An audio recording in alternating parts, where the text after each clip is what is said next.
17 বহাগ মঙ্গলবাৰে আমাৰ পশ্চিম কলকাতা বঙালী বিহু উদযাপন সমিতিয়ে আজি দিনজোৰা কাৰ্যসূচীৰে পালন কৰে।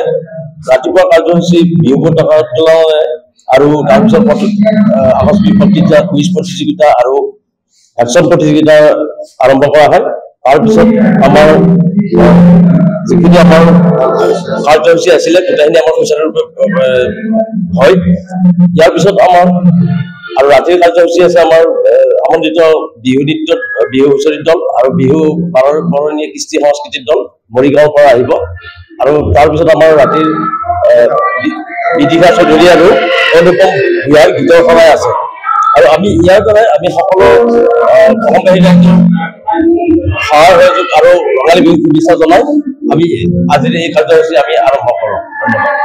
আমাৰ এই ৰঙালী বিহু উৎসৱ আমি জ্যেষ্ঠসকলে প্ৰত্যেক বছৰে অলপ অলপকৈ সমৰ্থন হিচাপে কৰি আহি আছিলোঁ।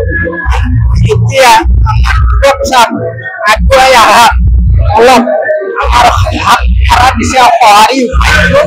গতিকে তেওঁলোকক এতিয়া আমি বুজাই দিছোঁ যাতে ভৱিষ্যতে তেওঁলোকে এনেকৈ যুৱকচামে আগুৱাই লৈ যায় সমগ্ৰ অসমবাসী ভিত্তিত যাতে এখন ভাল অনুষ্ঠান স্থাপিত হয়।